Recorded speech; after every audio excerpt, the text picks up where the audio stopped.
The Committee on Parole is called back to order. The time is 12:46.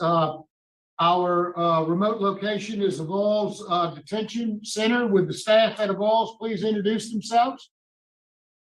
Introduce yourself, fella. This is Sergeant Neptune, the MPDC. Thank you, Sergeant. Our first case is Mr. Andra Crawford. Yes, sir. Let me grab him right quick. Okay, There you go. Give me 1 second.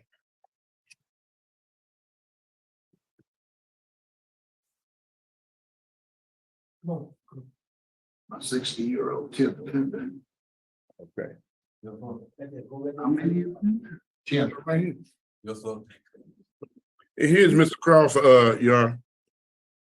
good morning, good afternoon, Mr. Crawford. Yes, sir. Can you hear me, sir? Sir? Can you hear me? Yes, sir. Would you please give me your full name and DOC number? My name is Andra Crawford. Andra Crawford. My DOC number is 99928. Thank you, Mr. Crawford. Let me explain our process to you. I'm going to read some information into the record, and then we're going to conduct a parole interview with you. Yes, sir. After the interview, you'll have an opportunity to say whatever you'd like to say to the board before we vote. You understand our procedure? Yes, sir. This is Andra Crawford, DOC number 99928, date of birth September 19th of 1962. He's a 10th class offender. He has a parole eligibility date of January the 1st of 2023, an adjusted good time date of March 23rd of 2024, full term date of September the 22nd of 2030. He is currently serving a 15-year sentence on the charges of simple burglary and second-degree battery, having been revoked on the simple burglary charge. Mr. Crawford, is that basically correct? Yes, sir. Mr. Crawford, your case has been assigned to me, so I'm going to begin our interview process, all right? Yes, sir. Crawford, how old are you, sir? I'm 60. And how long have you been in prison on these charges? 5 years. Been 5 years? Tell Yes, me sir. why you're in prison today. Sir? He's telling why you in prison. Oh, I'm in prison for accessory to burglary. For a burglary. Yes, sir. Simple burglary. What did you do to find yourself in jail? What was your role in this burglary? Oh, I did what they said. Yeah. Yes, sir. I'm telling you the truth. Tell me, you've got a pretty lengthy history. You've got 17 arrests, at least 10 felony convictions, individual felony convictions. Tell me why all of the crime? Oh, it just cause I was going through a lot. That's all, sir. Well, what were you going through? How many times have you gone to prison? I've been here since I was a little boy. I've been going to prison all my life, sir. I'm telling you the truth, sir. How many years have you served in prison roughly? About 20, 25, 30 years.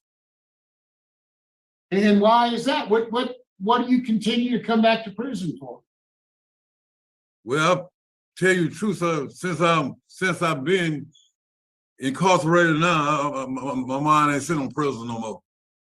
And why is that? Why are things different now? Because tell you the truth, I'm not trying to be smart because of Jesus Christ. All right. You didn't get him any of those other times?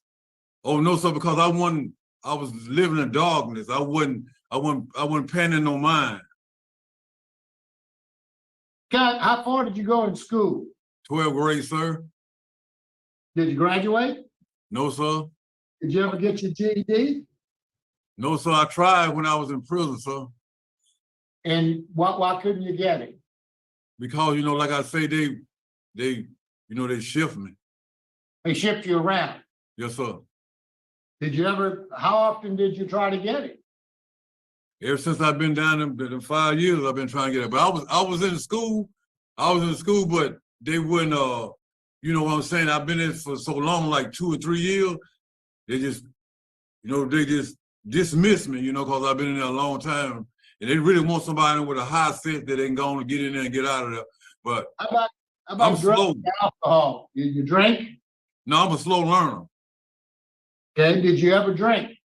Yes, sir. But before I, when I was out on the streets, I did. But as of now, no, sir. That's my question. Did you drink alcohol when you've been out of prison? Oh, yes, sir. Yes, sir. Now, does alcohol play any role in some of these crimes you Yes, committed? sir. Yes, sir. Are you an alcoholic? Yes, I was. You were, Yes, okay. sir. And why aren't you anymore? Because I can't live for God and drink alcohol. How about drugs? You ever take any drugs? Oh, I'm scared of that. I'm sorry? I'm scared of that. You scared of drugs? Did you ever Yeah. try? Yeah, I drink alcohol. I'm scared of drugs. Did you ever try drugs? Ooh. Sir, tell you the truth, I'm scared of it. So you never tried them? Is that what I'm hearing? Yes, sir, I'm scared of that. I run from that, but I drink some alcohol now. All right. How often would you drink alcohol? I used to drink a case a day.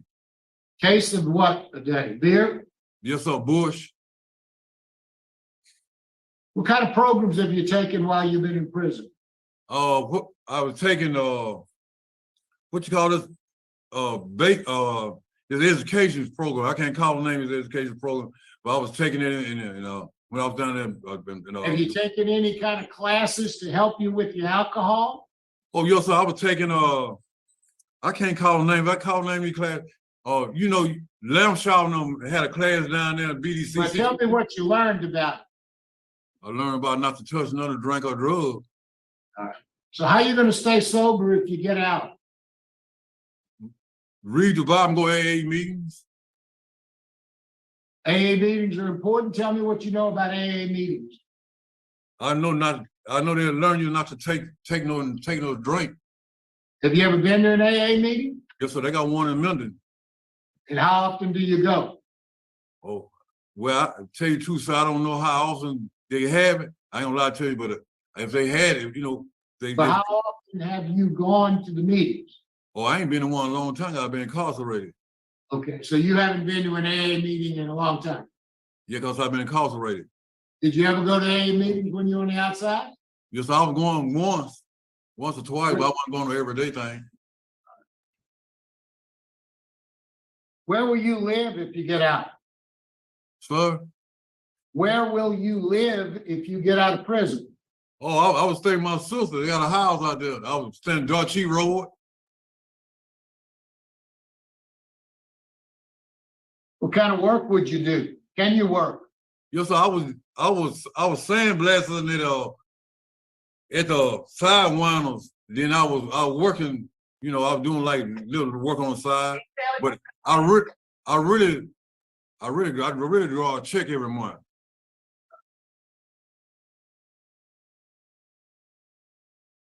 What's your health like? Do you take any kind of medication? Oh no, sir, I don't take medicine.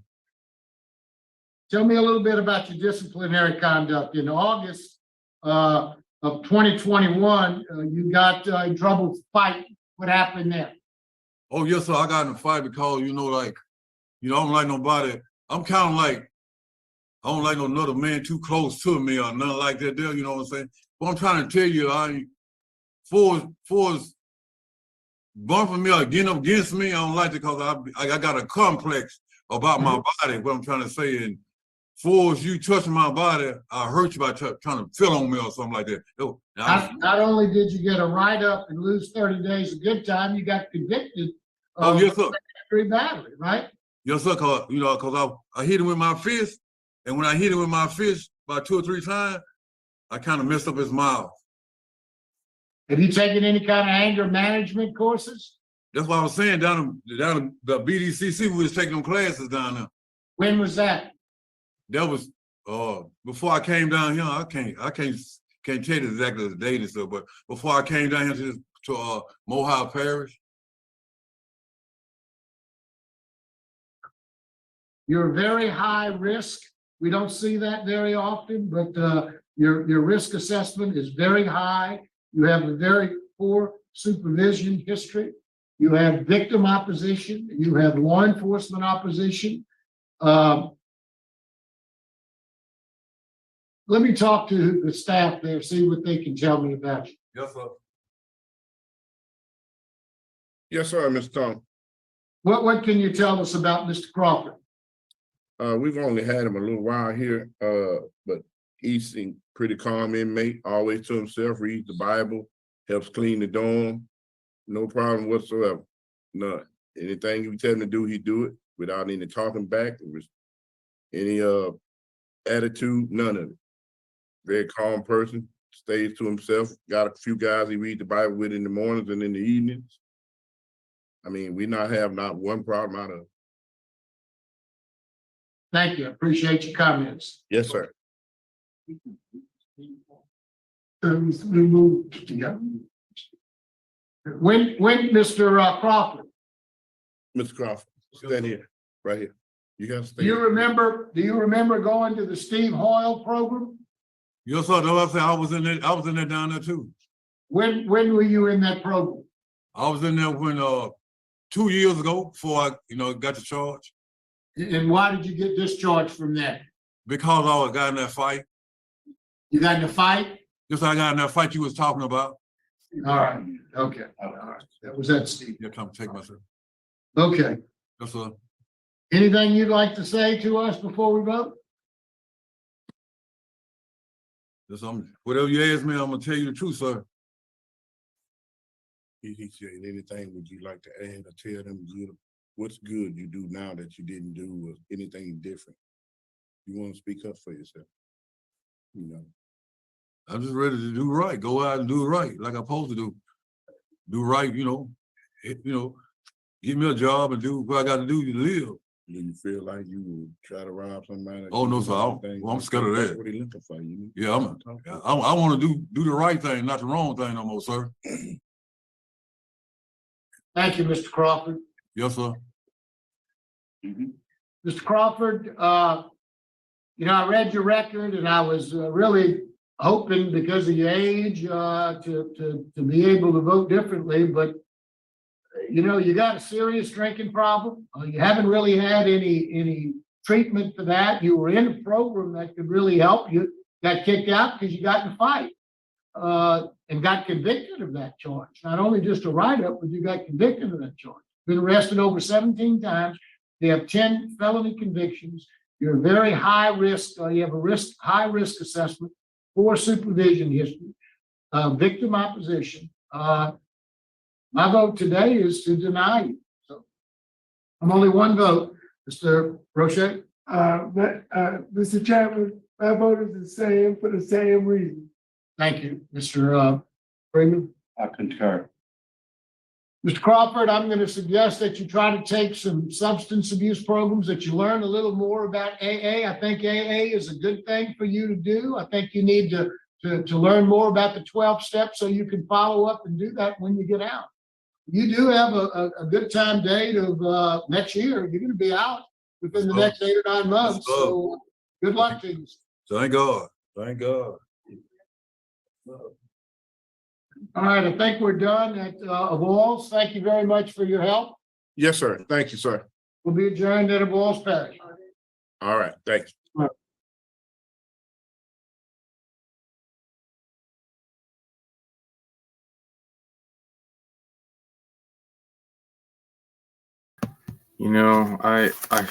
My heart goes out to him, to that man. That just left me feeling depressed. I don't know if you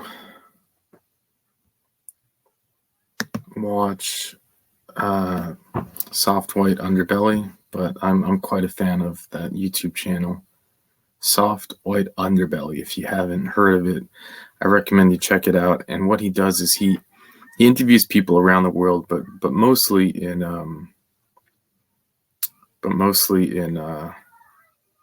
I don't know if you hear the sound in the background. I'm sorry about that. It's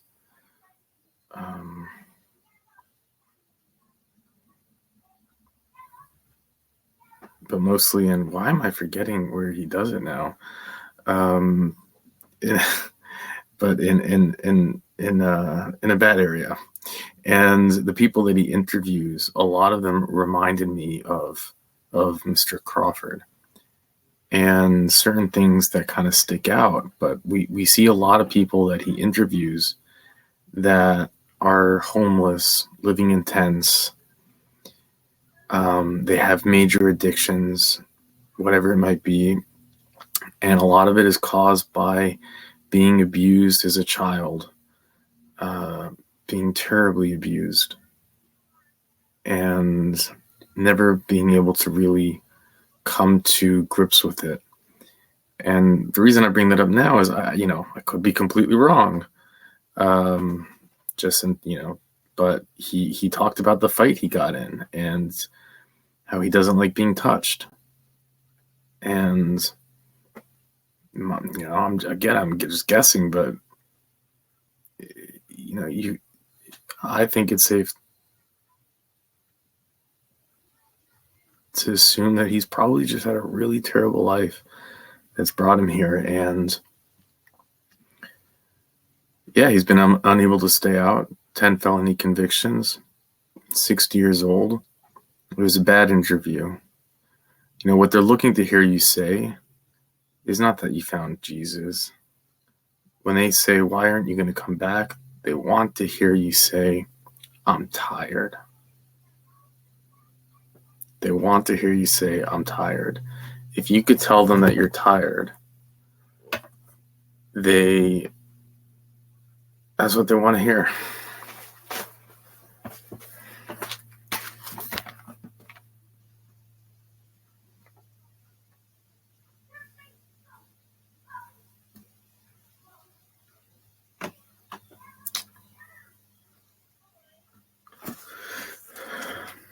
He's getting out in a year anyways, which means I guess he won't be under parole supervision, and maybe they're being kind to him by not putting him under parole supervision,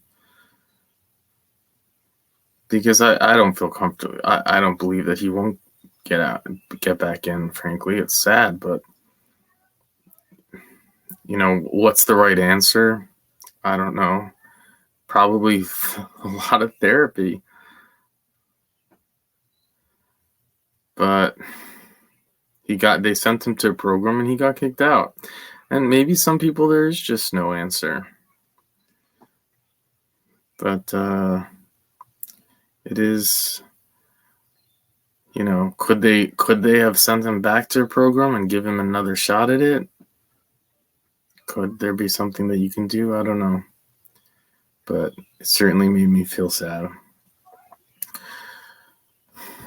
With that, I'll let you go.